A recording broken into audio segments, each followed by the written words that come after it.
Hey! Tu as déjà été bloqué à la sécurité de l'aéroport parce qu'un crétin avait enfreint à peu près toutes les règles possibles sur les liquides? Passer le contrôle de sécurité, c'est déjà assez compliqué. Il faut enlever ses chaussures, vider ses poches, sortir son ordinateur portable ou sa tablette de son sac. Alors pourquoi diable ont-ils inventé cette histoire farfelue de liquide pour tous nous ralentir quand on entend ces mots redoutables? Excusez-moi, vous pouvez vous écarter et ouvrir votre sac?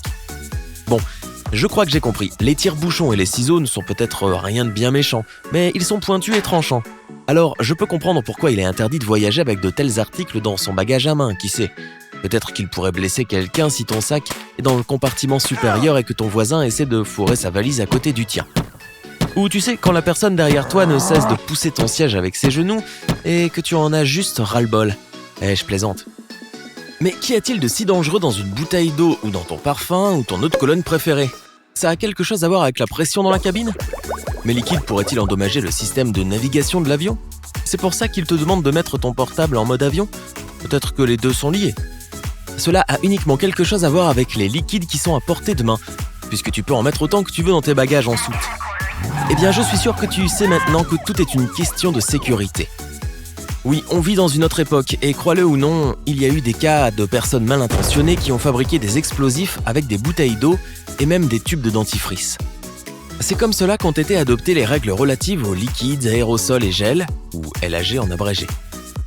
Beaucoup prétendent que ce n'est pas la meilleure solution car les malfaiteurs peuvent faire des horreurs même s'ils n'en ont qu'une petite quantité. Mais bon, restreindre les liquides est la solution pour le moment jusqu'à ce que l'on trouve une meilleure solution.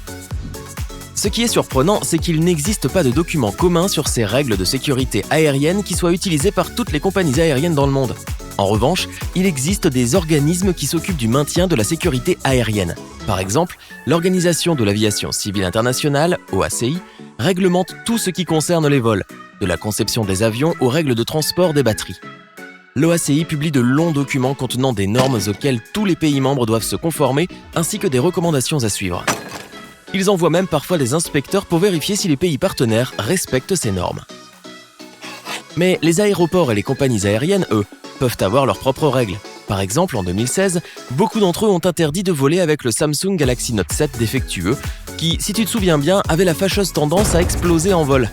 Ils ont fait cette demande sans attendre l'interdiction officielle des autorités.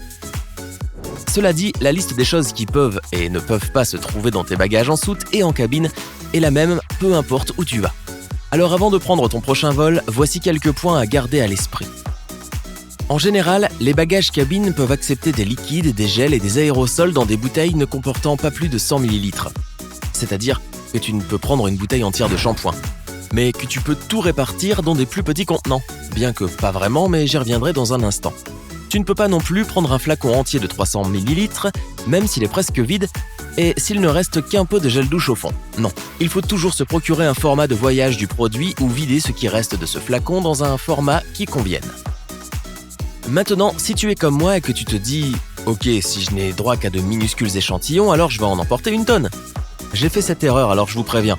Tous ces contenants de 100 ml doivent tenir dans un seul sac de plastique transparent et refermable. Et avant de prendre le plus grand sachet zippé que tu as, n'oublie pas que ton sac pour liquide ne doit pas non plus être plus grand qu'une capacité d'1 litre. C'est à peu près 20 cm sur 20 cm, plus ou moins. Donc oui, il faut aussi limiter tes petites bouteilles. Il doit aussi pouvoir se fermer, donc ne songe même pas à le remplir pour que techniquement tout y soit, même si ça ne se ferme pas. Si tu voyages avec des amis ou de la famille, n'oublie pas non plus que toutes ces règles s'appliquent à chaque passager. Et ne t'imagine pas que les liquides ne sont que des boissons. Dentifrice, écran solaire, déodorant, maquillage liquide ou en gel, même le mascara et le gloss. Et ce ne sont pas que les produits de toilette qui doivent respecter les règles. Si tu prépares une collation pour un long vol, attention au yaourt, au beurre, au fromage à pâte molle, ils comptent aussi. Pour finir, voici un conseil. Ils vont te demander de sortir ce sachet de liquide et de le mettre dans un bac à part pour le faire passer par le scanner. Pendant que tu fais la queue, ouvre ton sac et prépare ce que tu vas devoir déposer dans le bac au lieu de farfouiller dans tous les sens lorsque c'est à ton tour de mettre tes affaires sur le tapis roulant. Crois-moi, tu auras moins de soupirs et de regards courroucés des gens derrière toi. Et bien sûr, il y a quelques exceptions à cette règle stricte sur les liquides. Si tu as un bébé, tu peux prendre autant de nourriture pour enfant que ce que ton petit, généralement jusqu'à 2 ans, aura besoin pendant le vol. De plus, si tu as besoin de médicaments, tu devras fournir une preuve de ton médecin indiquant le montant total dont tu as besoin pendant le vol. Sinon, malheureusement, certaines compagnies aériennes peuvent te demander de les laisser dans tes bagages en soute. Ah oui, et si tu n'es pas vraiment sûr pour un article en particulier, tu peux toujours consulter le site web de la sécurité de l'aéroport, comme la TSA, ou une autorité similaire dans ton pays. Voilà, pour l'instant, tu as toutes les informations de base. Parlons maintenant de ce qui se passe si tu oublies de te conformer à la règle des liquides. Oh oh! Lance la musique qui fait peur. En fait, ce n'est pas si grave, gênant certes, mais pas la fin du monde. Tout d'abord, si des objets interdits ont été trouvés dans ton sac avant ton enregistrement, tu peux les donner à ceux qui t'ont accompagné à l'aéroport ou les mettre dans ta voiture si elle t'attend sur le parking. Bien sûr, je parle de choses qui ne peuvent pas non plus être transportées dans tes bagages en soute. Tu peux aussi les remettre à l'aéroport et ils garderont tes affaires en sécurité jusqu'à ce que tu puisses les récupérer.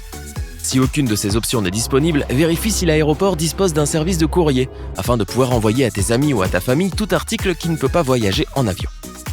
Maintenant, si les articles interdits sont trouvés dans ta valise après ton enregistrement, dans la plupart des cas, on te dira de retourner au bureau d'enregistrement, de prendre l'article et de choisir une des options que je viens de mentionner. Sinon, l'objet va être confisqué. Alors, plus de peur que de mal, pas de souci.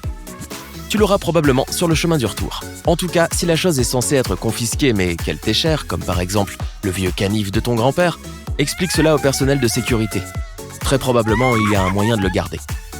Enfin, si des objets interdits ont été trouvés dans tes bagages cabine et que tu peux encore retourner au comptoir d'enregistrement, mets-les dans tes bagages en soute si tu peux. Si tu ne peux pas faire ça, la chose sera probablement confisquée. Encore une fois, ce n'est pas grand-chose si tu gères cette situation correctement. Les objets saisis sont entreposés à l'aéroport jusqu'au retour du propriétaire. Assure-toi simplement de ne pas te le faire confisquer pour toujours et de recevoir un document qui te donne le droit de récupérer cet article. Bien sûr, je parle de choses légales et sans risque en général. Supposons par exemple qu'il trouve une crème chère dans ton bagage à main en passant la sécurité et que tu n'es pas prêt à t'en séparer. Si tu n'as pas la possibilité de la mettre dans tes bagages enregistrés, laisse-la dans la salle d'entreposage de l'aéroport. Prends tous les papiers nécessaires et les documents de preuve et va la chercher à ton retour. Bien sûr, c'est bien dommage que tu ne puisses pas utiliser cette crème géniale pendant ton absence, mais c'est mieux que de la jeter à la poubelle. Je dirais quand même qu'il vaut mieux éviter tout ce bazar et se tenir au courant de ce que l'on peut et ne peut pas transporter en voyage. Après tout, les aéroports sont déjà assez stressants, alors pourquoi te compliquer la vie et risquer de perdre tes objets les plus précieux ? Tu devrais être content à l'idée de voyager et pas stressé par toutes ces règles de sécurité et ces restrictions. Nous espérons que ces conseils te seront utiles lors de ton prochain périple. Bon voyage.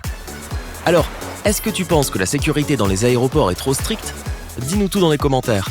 Si tu as appris quelque chose de nouveau aujourd'hui, alors like cette vidéo et partage-la avec un ami.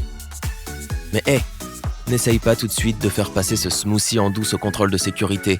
Nous avons plus de 2000 vidéos sympas pour toi. Tout ce que tu as à faire, c'est de choisir la vidéo à gauche ou à droite, de cliquer dessus et de profiter. Reste du côté sympa de la vie.